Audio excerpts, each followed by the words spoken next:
During his New 52 run, Superman is fighting a new enemy named Ulysses, and he seems to be getting absolutely destroyed. And so Ulysses' planet has already been destroyed by him, but he wants to take Earth out too.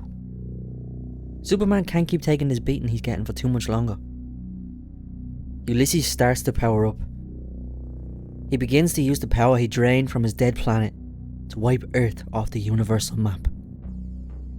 But Superman never gives up. He focuses heat vision at him harder than he ever focused before, but Ulysses just absorbs it. Superman pushes himself beyond his limits, beyond what even he thought he was capable of. His heat vision was just a precursor to this new strange power. He always stopped before going too far because his heat vision was always just enough. He never pushed it this far before, but right now he needs every ounce of power he has. He has a new superpower now. He unleashes all his solar energy stored in his cells, creating a solar flare. A super flare, you might even say. A blast so potent, so bright, it could be seen from space. It annihilates the surrounding area, taking Ulysses and Superman with it.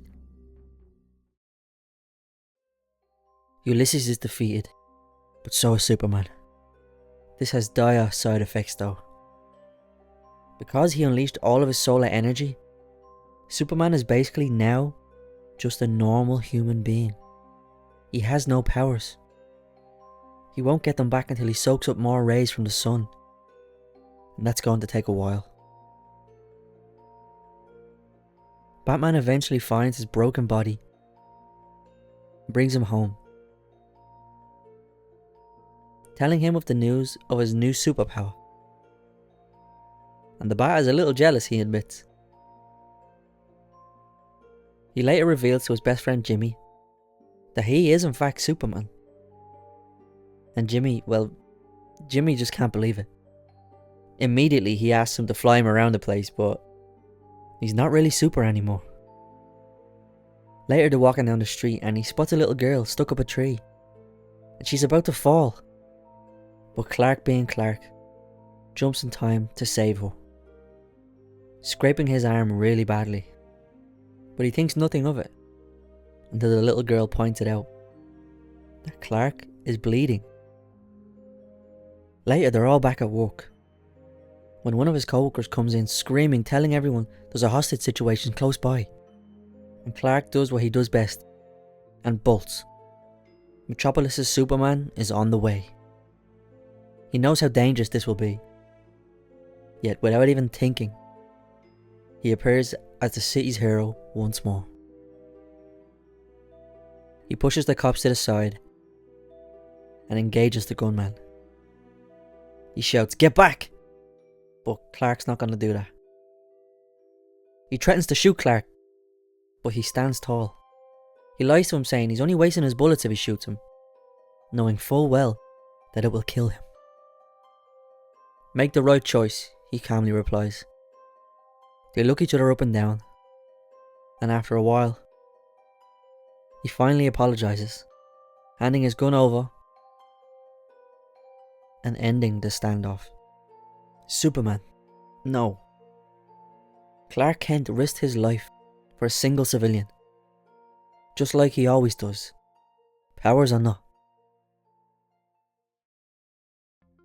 Later, he's at the JLA headquarters and everyone is talking about his new power.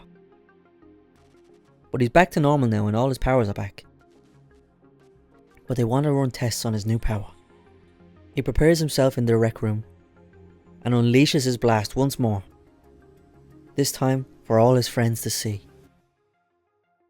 But it's more powerful than they expect, and almost blows them all away along with the ship. Afterwards, and when he's finally human, Batman says, "Are you hungry?"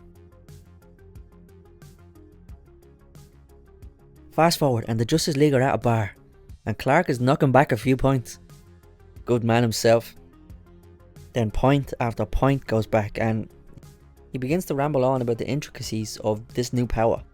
But nobody's really listening. They're all just laughing at the fact that he probably has the alcohol tolerance of a flea now. After a few cold ones, he's out for the count.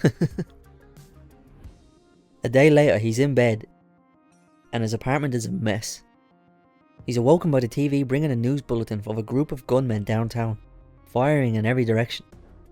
All he heard is the word casualty, and he's on his way. But his stomach is killing him, along with an unbelievable pounding from his head. He's never experienced this before. He also can't get this random disgusting taste out of his mouth. He doesn't know what it is. So he leaps out his window and falls straight down. But luckily his powers finally kick in time, and he's able to leap large distances. He can't fly just yet. He arrives and the gunmen hit him with everything they got, but he knows he has to avoid the gunfire or else he'll be toast.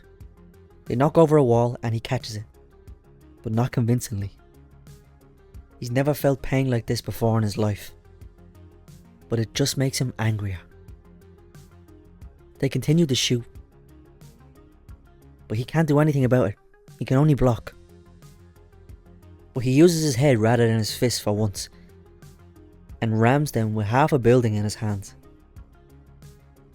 And they're out for the count. He can't figure out whether his head hurts from the debris or the beer.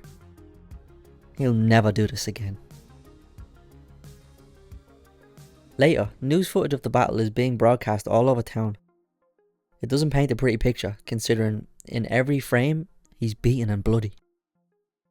When normal people get hangovers, they'll just stay in bed, call off work, maybe even take a few painkillers.